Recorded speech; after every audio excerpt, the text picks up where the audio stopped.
It's been 18 years since the last Matrix movie came out, but the mind-bending story not over yet. The Matrix Resurrections, the fourth film in the series, will be released in theaters and on HBO Max on December 22nd. Fan favorites like Keanu Reeves and Carrie-Anne Moss reprise their roles from the previous films. We'll also see some new faces, including Jessica Henwick as Bugs. ABC's Will Reeve sat down with Henwick about her role and what it's like joining the Matrix universe. Where are we? Tokyo. A moving portal makes it harder to track us. Congratulations, first off, on joining the Matrix universe. But you had a choice to make because you could either audition for Matrix Resurrections or Shang-Chi, and you chose the Matrix. You called it your red pill, blue pill moment. What was that all about? Yeah, I made two stealth tapes, one for Shang-Chi and one for Matrix, and they both came back at the exact same time, and they both wanted me to fly to LA to screen test. But they knew about the other offers, and so they put exclusivity clauses in that they would only fly me if I agreed to only audition for them. And I knew that I had no confirmation that I would get either role, so if I chose wrong, I would lose out on both. But it's pretty simple, you know. The Matrix was very forthcoming and gave me a script, and Marvel is notoriously secret. I've had a great working relationship with them, and I love working them. I hope I will again, but this was just a kind of straightforward decision for me. Now, your character in this film, Bugs, is like one of us. She's a fan of The Matrix. She's a fan of Neo, of course, played by Keanu Reeves.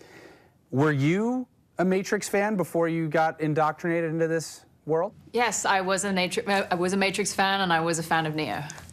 And now Bugs is new. How do you introduce a new character into this world, and how does your character reflect a more contemporary view on things?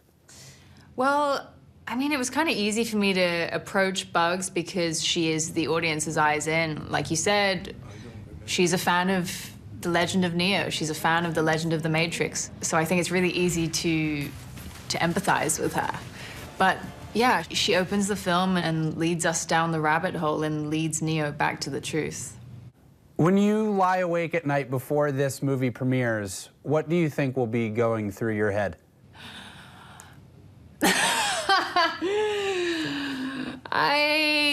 I hope that I will be at peace and sleep easy, but you know, there's a lot of pressure on a film like this because it means so much to so many people, and to me as well. I love the original. So I'll probably be worrying, honestly. I'll probably have a sleepless night wondering if I did a good enough job. What sort of responsibility did you feel entering the Matrix here and becoming a part of it? I mean, it's like I said, there's such a huge fandom out there for it, but I kind of reckoned with it by, well, when I read the script, I knew it was a completely different beast. It's tonally different. Lana's filmmaking style has changed. It is its own thing.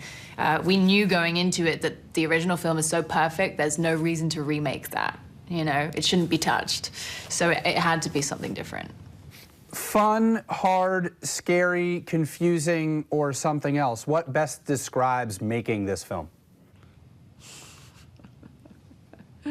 Fun and hard. We shot for 11 months. It was meant to be 4 months, but because of the COVID shutdown, we all went home. We stopped halfway through, and Lana said, yeah, maybe that'll be it. Maybe we won't come back. She wasn't sure she wanted to come back. She said, maybe this will be the legend of Matrix 4, and it will be this unfinished film that no one will ever see, and maybe that's what we're destined to be a part of. And I had just shaved my head for the film, so I wasn't real keen on that. But yeah, it was obviously it's an emotionally volatile time. We got through it. It was really hard. When you see the end result of all your cast and crew's hard work over nearly a year of filming, what did that feel like, and how did the experience resonate with you? I was very nervous going into it because I think I blanked out a lot of what happened. And so I couldn't remember it. I was like, did I do a good job? Did I do a good job? And I was nervous going into it and then exultant at the end. I was really happy. How do you expect Matrix fans to react to this new installment? I think they will love how meta it is. I think they will love all the big topics because they're more relevant now than they were when the film first came out, I think. I think they'll be surprised by the changes, though. It's, you know, it's got a sense of humor. The original, it has a darkness to it that the new one is more focused on light and hope and the idea that love transcends time and space. There's a brightness to the new one. Where could the Matrix story go from here? You have to ask Lana that. Only she knows. It's all locked in her head. She won't tell us anything. Well, thank you for telling me what you know. I appreciate it, and best of luck on this crazy journey. Thank you so much. Hi, everyone. George Stephanopoulos here. Thanks for checking out the ABC News YouTube channel. If you'd like to get more videos, show highlights, and watch live event coverage, click on the right over here to subscribe to our channel. And don't forget to download the ABC News app for breaking news alerts. Thanks for watching.